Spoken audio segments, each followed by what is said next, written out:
in the last couple years, I think the data is something like the top 30 funds raised roughly 75% of all venture capital raised from LPs. Okay. So 25% of that went to everyone else, not just emerging managers, but everyone else who is not in the top 30. And so, like, that is the backdrop for a really, really challenging fundraising environment for those GPs that are raising anything from a fund 1 to a fund 4 is still considered emerging. You could kind of debate that. I'm not sure that's very important. But, like, I shared this because in this day and age, why does one start a venture fund? If even getting into business, the cards are royally stacked against you like they have never been before in modern venture history. Yeah. Yeah. You have to be kind of delusional. Not kind of. You definitely need to be delusional. Oh, for sure.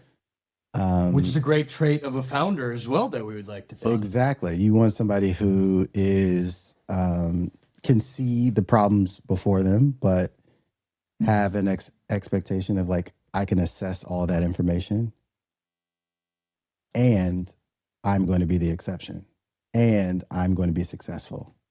It's kind of like this whole process of building things and being creative is kind of like a version of improv. Yeah. Yes, and we're just in a moment of like, we have to yes and everything. And so, yeah, you see that right in front of you. And I have been, especially because like 2024 was bad for folks. Across, like, whether you're one of those top 30, whether you were kind of like a kind of like middle-aged firm, or if you were an emerging firm. And we still saw people coming out. Yeah. People who were, at other places spinning out. I remember seeing one tweet that a LP at an endowment said from, I want to say from like 2018 to 2022 or 2023, they had only seen about like 15 venture spinouts. And then over the course at the time of that tweet, it was like, I want to say over the last year, they had seen about 24. Yeah. And so we're seeing, like, despite odds against you, a lot of people wanting to still start venture funds. Are spinouts its own special breed, though? Because it feels like those are the only things that are really gaining traction as a fund 1, because they're perceived to be something different than kind of a de novo emerging manager showing up with the fund 1. Because a spinout, if done right, also benefits from a variety of things, more often than not, likely being able to tap the LP relationships with the fund that they're spinning out from, but also likely some of the support of the GPs that they're departing from. Yeah. Likely kind of on amicable terms with financial support. So is that kind of its own breed and maybe not representative of just what is going on for the non-spin out? I think that's a narrative out there. And you have a few firms over the last, I would say, 4 or 5 years who have spun out of notable firms, had that support, and, from their own credibility, as well as, being a part of the zeitgeist a little bit with LPs, were able to raise. And so, yeah, you could consider them as not a part of this, but that's actually also not true, because there's a lot of spin outs who are experiencing the same type of like struggles, obstacles as folks who are brand new to the industry, whether they were operating or coming out of some other field. And so, yeah, I think it's raining on everyone pretty much right now. And even established managers who had very low concentration of diversity when it came to different LPs. Mm-hmm. and their performance, even though they had great performance, because LPs are facing challenges right now in the macro environment, they're finding it really hard to raise. And so it's bringing up things that, just that big question, why would you start a firm? Yeah. So you raised delusion, but in addition to that, that's kind of the personal trait one needs to have to show up and do something highly irrational,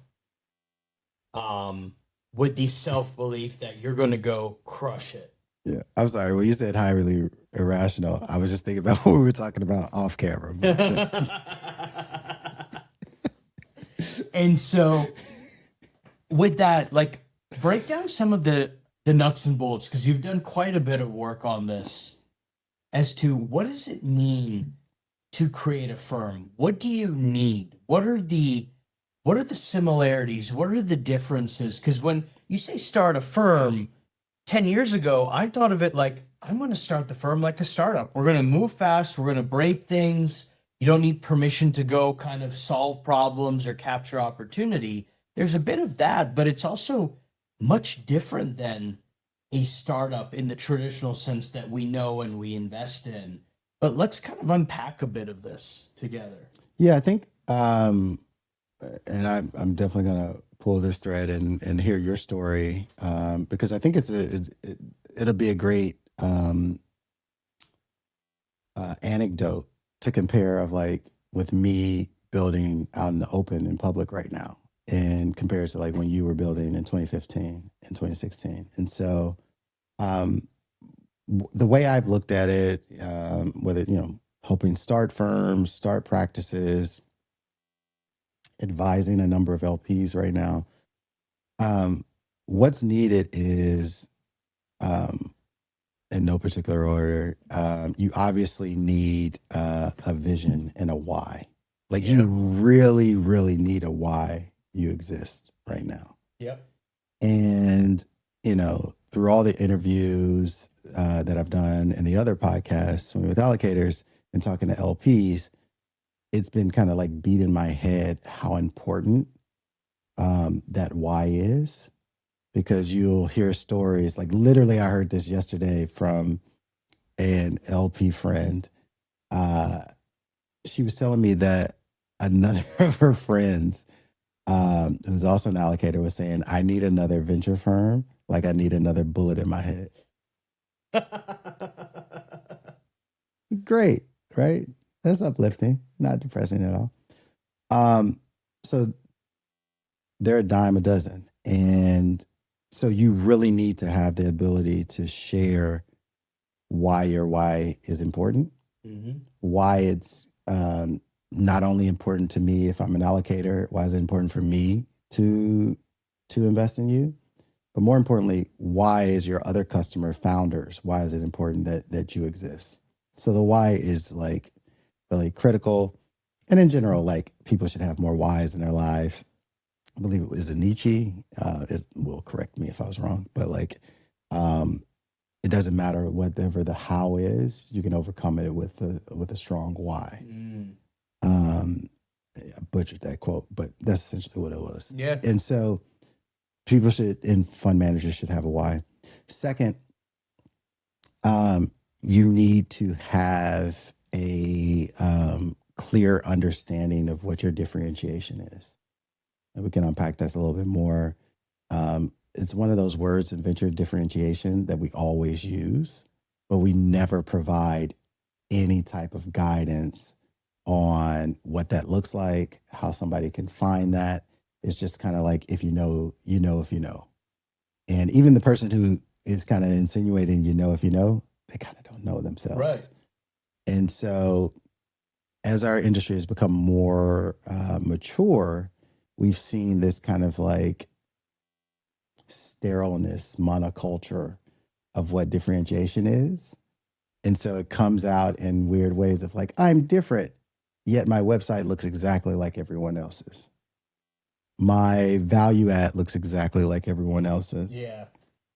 And that's part of, like, this fear if you're the tallest flower, you're going to get cut. Like, it's kind of a fear perspective. And then I think it's also of like, we're all VCs love to talk to other VCs and sometimes not tell the whole truth of how they're feeling, or only share kind of like their frustrations and fears with other VCs. Yeah. And so it creates a culture of being too out there, not being consensus.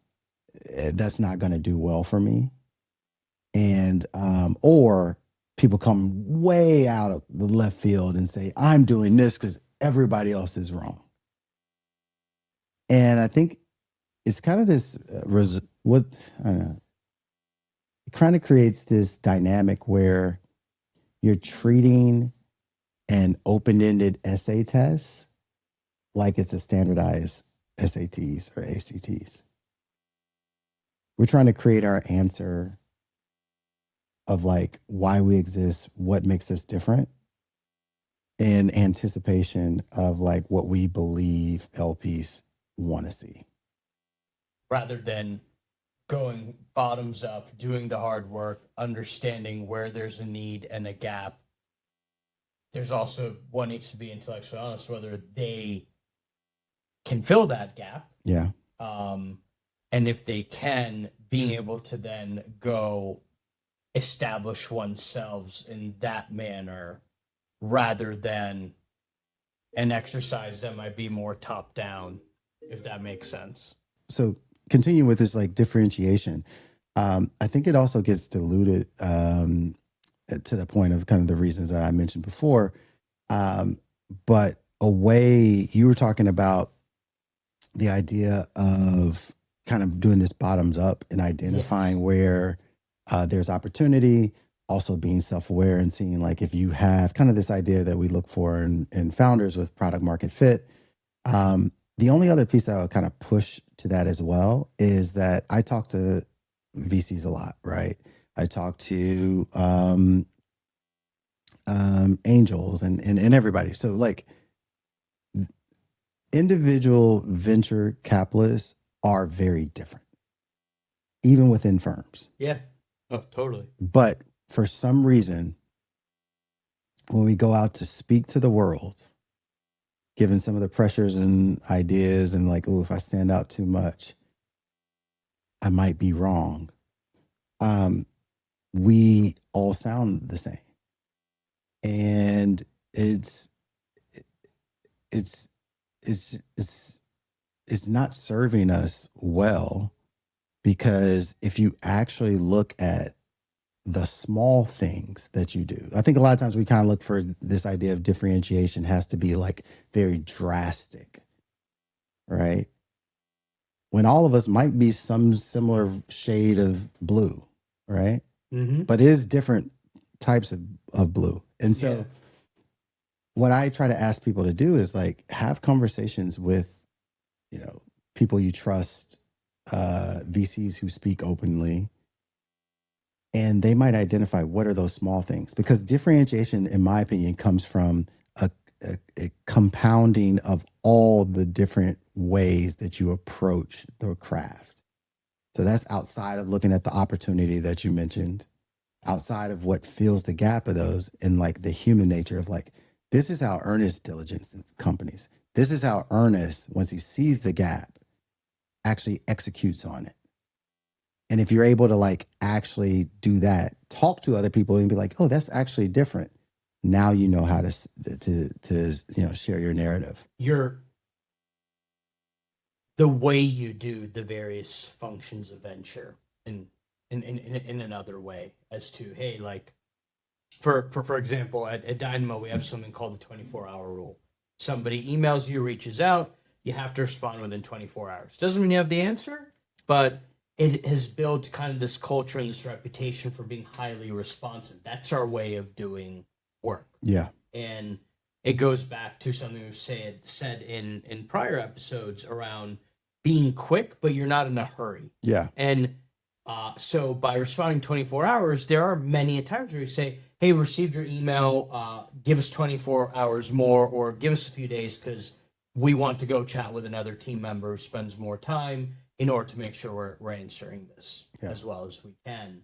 I totally agree, because also there's this adage when founders look for fundraising advice as to, hey, it's actually like less about the firm, it's more about the person you get to work with. Yeah. And goes back to something you said. Even partners at a given firm can have very different working styles, approaches, and find out somebody, or figure out who it is that you might work with the best. That might be a combination of like admiration, their track record in helping companies that are building maybe in the same or similar place, similar business models, but equally kind of have a unique approach or lens to the world where they get you. Yeah. And they get the vision, and if anything, they can push you on the vision, make it even bigger, bolder, and in theory, increase the probability of achieving that vision over time. Yeah. Asterisk question mark, how much do VCs actually kind of do that or not? And that's probably its kind of own that's its own topic outside of why somebody should do it. But I think being able to be self-aware and see all those things at the same time, where the opportunity is, what could fill the gap, and do I have those abilities to do it? And what are the small things that I do that help execute said functions of venture? That is more appealing than what we typically present out into the world, which is usually a sterile LinkedIn message. Yep. Or sterile LinkedIn post. Yep. Or AI field LinkedIn post. Yeah. And so getting back to what that differentiation is important, which then leads to something that I think is another thing you need. And that's a combination. These kind of go hand in hand, but vision of what you're building. It brings in all those concepts, and narrative. This is a sales job. And I would argue that narrative is at its peak of importance in the world. And now, a word from our sponsor. For anybody who, I don't know, maybe been under a rock, but any of our kind of investors, audience that are investors, founders, and LPs and just tech enthusiasts who haven't heard of Citizens Private Bank, can you first just introduce who the bank who Citizens is? Who is Citizens? Yeah. Who the heck are we, and what do? We do a lot. Look, it's really confusing because there are a lot of Citizens out there, or other banks with the name Citizens in it, and it's true. I know that's caused a lot of confusion in the market, but we are Citizens Financial Group, and then under Citizens Financial Group is Citizens Private Bank, and I can touch on that. But bank that's been around a couple hundred years, I would say, from a size and AUM standpoint, deposit franchise. I think it moves around, but anywhere between, I think, the 11th and 13th or 14th largest banks in the country. I tell a lot of people Citizens Bank Park of the Philadelphia Phillies, where they call the bank, is the Citizens that I work for. Citizens Private Bank is a new, I would call, division as of a few years ago under the Citizens umbrella that was created after the events of SVB and FRB to house the group that joined from First Republic and wanted to kind of keep that business moving forward. On the private banking side, it was created essentially to keep doing the same work we were doing for so many years, decades at First Republic. Yeah, we'll get into that kind of that lineage and culture from First Republic. But I also wanted to just hear more about you as a person and your journey within banking in the innovation economy. Well, it happened by accident, for starters. I didn't go to school. I was a local kid, went to school at San Jose State, didn't leave the area. And then I remember my former co-founder at First Republic, Samir Kaji, He was a few years ahead of me. He was working at Silicon Valley Bank, and I was finishing school. And I'm not even exaggerating this. He said, "Hey, you should interview here. They're hiring anybody with a pulse." And so I had a pulse at the time. I interviewed there, got the It's job. the key. Yeah, the key, right? It's and they hired me, and then I found myself kind of in the center of the entrepreneurial and venture ecosystem really early on in my career. Tested it out. Actually took a detour for a little bit because I wanted to try something else. That's a longer backstory, but then came back to it. Really enjoyed it. And then once you're in it, it's hard to get out of it for all the right reasons. You get to see a lot more than most people in this world get to see. And so I doubled down on that effort in the Bay Area. And here we are now. I started originally working with entrepreneurs directly, and then shifted over to the venture side in 2010. And then in 2012, when we landed at First Republic and founded that practice there, essentially focused on both the startups as well as the venture funds themselves. Wow. Great. And here journey, we but the are now. key- And then after First Republic, we're like knee deep in it all. And so we love the work we were doing. And when we had the opportunity to keep doing it, Citizens was the right place for many reasons, and I can touch on that later too. Yeah, I actually want to touch on that now. First Republic has had a amazing venture banking culture and was well respected. How has that culture not only fit but been enhanced with now being under the Citizens umbrella? Yeah, I would say it's much of the same, and we're looking to enhance it, certainly, right? You're right. First Republic had a reputation. It was this white glove experience. It was a feel element to working with First Republic and the First Republic team, and that made clients' lives just generally easier, right? And allowed them to focus on what matters most, which is building their firms and building their companies. Citizens tracked First Republic very closely. They were actually the runner-up in the bid to take over First Republic before losing to JP Morgan. Yeah, and so it was. It's interesting because they really loved our model.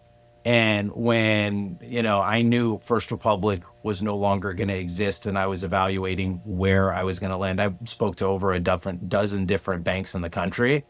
One thing that stood out about Citizens was its admiration for the work that we had done, right? And how we did it at First Republic. So banking is banking in a lot of ways, and not to diminish the importance of it. But the reality of it is I know this ecosystem looks for more than that. They say you do banking, that's great, but what else is it that you're doing that's really special? And the operating model and how we did it at First Republic was one of the key differentiators, and our ability to lean in and do a lot of value-added work. So when I was going through and evaluating the different options that were out there, it wasn't just what was the table stakes of what will you allow us to do? It's how can we go about doing it? And that how is where the secret sauce is in a lot of ways. And Citizens creating the private bank was intended to deliver on the how, right? And that's what we've now been doing. We are going to create this new division, and we are not going to push you into how Citizens historically did it. This new division is intended to allow Citizens to learn from how First Republic used to do it and allow you all to continue to do it. So it was almost like an innovation hub with respect to kind of a client experience standpoint. And I think the bank has learned a lot from it. And now I would say there's even a broader, focus and initiative across the entire enterprise, even beyond the private bank, around client experience. And so, so that, long-winded way of saying it's the how. Citizens really, really understood, and not just understood, they loved that piece of it, and were really supportive, evidenced by creating a new private bank with being able to deliver on the how, because we know that that's ultimately what our clients were looking for. And now, back to the show. Oh, look at some of the some of the large funds, right? They're basically media companies with an investment capability strapped onto the back of them. Yeah. And the one thing over the last, and that's probably been something that has unfolded over the last, call it 6-7 years in anger. But I also think that has increased the level of noise in the system as well. Yeah. And what does it mean to have a narrative that is sharp, that is differentiated, that is more signal? That is hard to do, but it equally goes back to vision, your right to exist. Differentiation is another way, in my opinion, to say right to exist. I agree, narrative is important. We've actually even seen it where over the last year or so, kind of writing less, sharing less as a result of that. I think we've kind of seen what happens when you're not actively engaged doing that. And there are a lot of different balls that a VC juggles, but it's like having to recognize that it's important. As a result, it has to be a priority, and you do it because it's a priority. Yeah. And yet that means something else is not being done, but that's our jobs. Yeah. It's like our jobs are to do a lot of things at the same time. yeah. Just like founders. And it's a different type of entrepreneurship, but you're expected to do a lot. That idea of staying relevant and having attention is something that if you're thinking about starting a firm, you need to do. This quote comes to mind by, I didn't hear this person say it, so I won't say who said it, but it's, the quote was from a prominent, I'm not gonna give it too many clues, but prominent venture capitalist. And this person's told my friend the optimal level of cringe is not 0. And I think if we're asking founders to go out on a limb, nobody wants a founder who's going to be stuck in their mind and like wait for the perfect moment. They're going to lose. Yeah. And I'll actually share something that's kind of been a reframe in my own mind of just like having more content, whether it's a podcast or writing or the small convenings, dinners that I do. Letting that perfectionism go and seeing every opportunity as a way for me to have more touch points with a person. Because even thinking about it in like different relationships, parenthood, you get to see more of a person's character when they have made a mistake or when something's shaky. Yeah. Not to mention, like, when do you get your best learnings? When it's actually some piece of failure. Yeah. Which is really feedback. And so you get more opportunities for that. And so that's what's really pushed me to like do more. And not everything is going to be great, but like you get to learn from those mistakes and people get more touch points with you. Yeah. I think especially as a manager, and I think this is important even for those managers who are not a spin out or in a spin out, whether you're in a successful spin out situation or one that is more kind of friction filled, the ability to over a period of time have both consistent and an interesting volume of touch points or exposures, I think helps people understand who this person is, what is their perspective, why they believe it's differentiated, and together that helps you form a narrative that you can then compound on the back of. And I think kind of there's this this is very old kind of advertising industry circa kind of mid 1900s adage that someone needs to see you 6 times before they recognize you and respond. And I think there's maybe kind of a lesson to be learned, to your point around building narrative Yeah. when you start a firm, but equally when you have a firm that's been established, and it's not something you can necessarily stop doing. Yeah. I think when you stop doing it, you start to then face the issue of like relevancy. Are you still kind of identified as one of these differentiated beings within your subject matter, your area of differentiation? And it's only gotten worse when this turns. Who knows? Because this world is filled with more content than ever, Yeah. and it's more easily accessible than ever because of AI. Yeah. If anything, I think maybe perhaps kind of the next frontier of content and writing and disseminating your thoughts and not holding them to yourselves or to a degree of perfection is optimizing it so that it is machine readable and machine distributable as well. Because gone are the days of search, or kind of, dare I say, feels like even serendipity at times. Scrolling through and looking, oh, what's kind of the new podcast, or what's this new piece of content in my RSS reader? A lot of that stuff's being channeled through name your favorite agent that you Yeah. cooperate. Damn, that sounds depressing. Yeah. It's nothing I love It's more tough. than if I feel like someone really, I'm going to use a millennial term I hate, sees me. I feel seen when people give me book recommendations. They really notice that, like, oh yeah, this guy likes to read. He likes to read certain types of things. He'll be open to a lot of different things. I love that. But I don't want people's bots, recommending me that. And so that's kind of where but that's, if you'll see in all my slants of like where I see the world going, where I see the advantages going for people in kind of with the vision of Stresswood, is always that human touch nature. Like we live in the world with digital tools, but we're not defined by them. Yeah. But so I don't know, you really made me think on that last piece, and as we come up with this like list of what we think people need before becoming, like, why they would start a firm and what they need with it. What qualities do you think are just like necessary?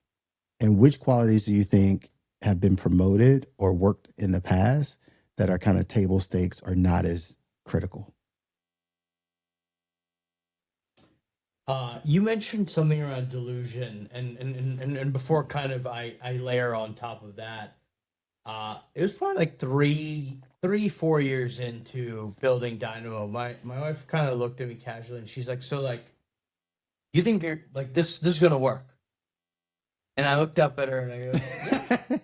And then she goes, what a dumb question. She's like, why would you do it if you didn't believe it was gonna work? She goes, your self-belief is different than the actuality of what ultimately happens. But it's interesting because it's a statement on delusion, this like audacity of one's self-belief that of course you're gonna kill it. Yeah. Like you wouldn't do it otherwise. You would naturally pick something else. But I think kind of in terms of self characteristics on top of self-belief, especially in this era going forward, I do agree that there's something, and I'm not sure how quite to express it. I think you've used the words relationship, human touch in some of your writing before, but there is the ultimately, like, who are you going to work with? You're going to work with another human that you hope is there through good times and bad, and the bad is where character really turns out or shows up and is reflected in whether this is the person you thought you bought. I don't know whether kind of the classic, like, being smart, dare I even say being like a problem solver, is as valued, because guess what? Like, reasoning is starting to be accessible by anyone and everyone with an internet connection.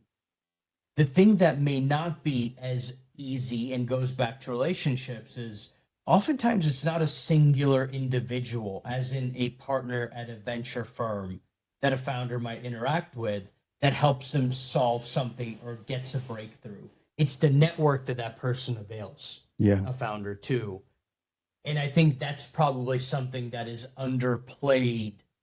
And in the era of AI we're in, because it's kind of addressed so many different things around us that we touch and do day to day as knowledge workers, the thing that I'm not completely convinced of is it accelerates the relationship building and the trust building that is required to ultimately build and scale a company across a variety of factors.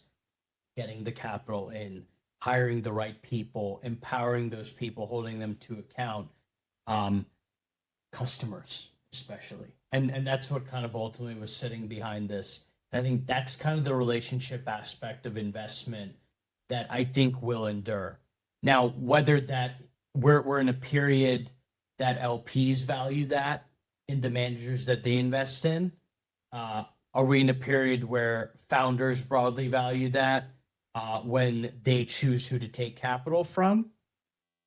That is choppy. That is not clear. But we've also talked about we're kind of in a very irrational period of venture, in my opinion. I think that is important. What beyond capital and access to playbooks and being a great problem solver does a VC have? I think it comes down to who are the other relationships that they can bring to the table, as much as what is the metal of the relationship that you have with them. Does that make sense? Yeah, it makes sense. I think it's also countercultural to how Silicon Valley's worked in the past, with people really working within their own networks and trusted networks. And a lot of times, I know when I first got into the business, people would say, like, poof, they got this network, trusted network, high quality sourcing channels. And that's how they ran their business, right? That's how they ran their venture business. And I always felt like that was like not the full story. It's like we started at chapter 8 of 16 and not at chapter 1. Like, how did you garner that network? How did you filter out which sources were better than others? And it's kind of been this self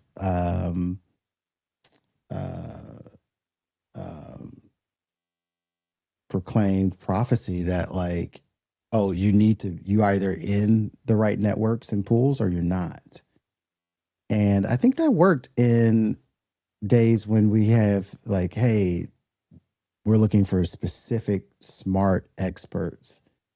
We're going to garner this information. No one else will have it. And we'll win that way. And now, as all the things you mentioned, is just like, all right, can you like truly challenge like this idea of just staying so insular? And what breakthroughs can you get by finding other information outside and actually being a bridge to those different worlds? I think that's where the opportunity is. Breaking out of kind of the monoculture that VC has effectively become. There are huge industries all over that now are like very, very thirsty for technology. And so, but we've created a culture where we only sell to ourselves, build with ourselves, and that's it. Oh, I And see so- this coming in and out of what I call kind of the bubble. You can even go, like, Yeah. you can feel coming in and out. Yeah. And so I think those individuals who have the ability to go outside of their network are going to be able to challenge those, previous generations' thoughts that, like, no, you only need to swim around here to catch a really big wave. I think combining those will be powerful. And I don't know if there's that many people who have been equipped with that ability, know-how, and just like motor to go do that work. Because you're really trailblazing by connecting people. Yeah. The one counter I'll say to that, because I'm almost witnessing it not being based in SF, is there definitely feels to be, and I don't necessarily disagree as to why this is happening in the current period, but there's implications for this, is all your startup playbooks are on how you build a company because of the AI wave. are changing. They have not been written. They get rewritten arguably daily, and kind of being at ground zero where you have this culture and almost through osmosis you can level up. And partly you level up because there's a culture of urgency and moving fast here. Yeah. That's kind of re-aggregating talent and this narrative that, hey, in order to build a kick-ass business, you have to be an SF. Yeah. We know that that is not the case because we've seen that in prior generations of companies. Absolutely. But we're in a period where that narrative is strong, it's prevalent, it has legs as to why it exists. Exactly. But people are likely to miss out on one hand of great companies that are not necessarily built here. But it could also forsake companies that might otherwise end up to be amazing and great because they're just frankly not going to get the attention from folks Yeah. who otherwise are based here. Yeah. And I invest globally. Yeah. Most of my companies are not based here. And part of what I'm thinking about is like, how can I beat that bridge? How can I facilitate that? What can I instill, going back to what do venture managers need through my relationships to empower the people that I've chose to go on the journey? Yeah. To kind of bookend this part of like what they need, venture capitalists who wants to be a fund manager or anybody who wants to be a fund manager in this asset class needs. I would say the only other qualities that I'm sure missing others, but are necessary and critical are you need to be a class A, and I'm going to say this wrong on purpose, but like a class A question asker. Like you need to be very good at asking questions. Yeah. And it's not just because like the go-to is always saying you need to be curious. You can be curious and not ask anybody shit. Like you need to have the ability to ask certain questions to get information and know how to do it in different ways. Yeah. So many ways. I remember seeing a lot. This was never my style. Maybe it's just my background being from the South or something. But I would see kind of like what the diligence questions would be from like younger folks in the industry. And they would go back, well, okay, what do you expect your TAM to be? Okay, all right. Next question. What are you expecting your revenue? Yeah. It's just like going line by line. So and it's like, it's robotic and check the box. yeah, approach. exactly. And it's just like the founder's like, do I need to be here? Like we could have did this in an email. Yeah. And that's another touch point of showing not only, there's a lot of things you can show in the questions you ask. One is like your humility of understanding, hey, you're an expert. You've taken like all of your talent and resources where you could be in something that's more secure and decide to go after this journey. So I have a respect for that.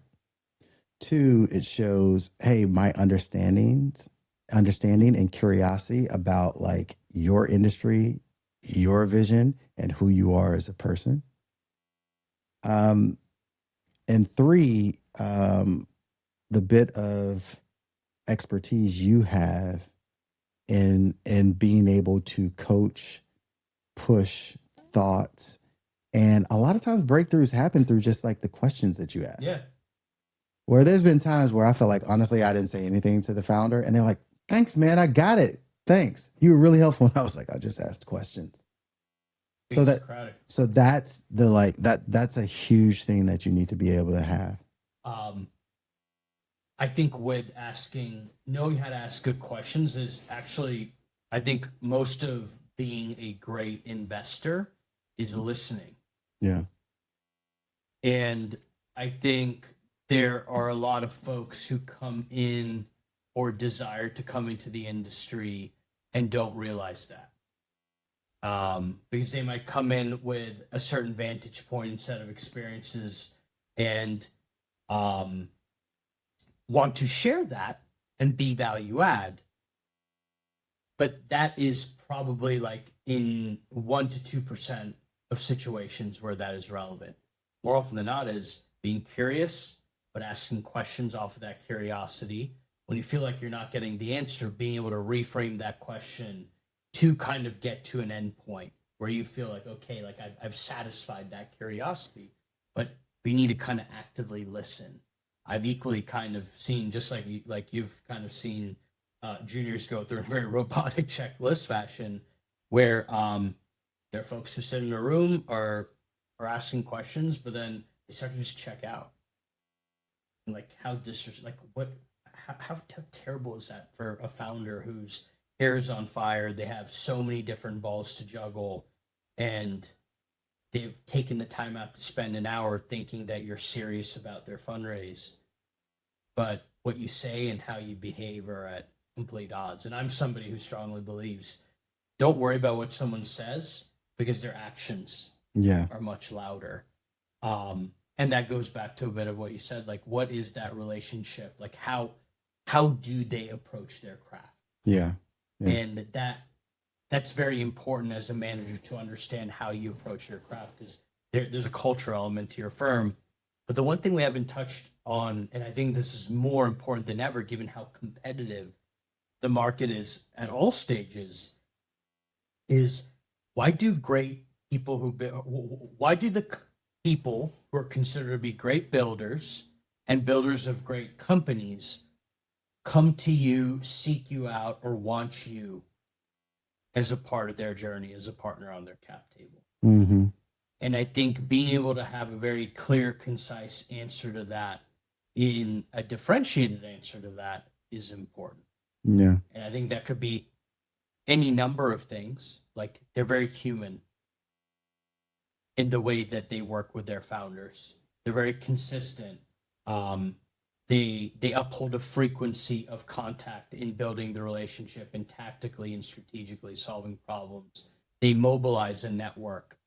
They don't just talk about a network, because they're equally a lot of investors go, oh, we could do X, Y, or Z, but they never actually deliver on that. Yeah, it's about what you deliver. And it's one thing I've been challenged even through some peers as I build, very early materials for Stresswood.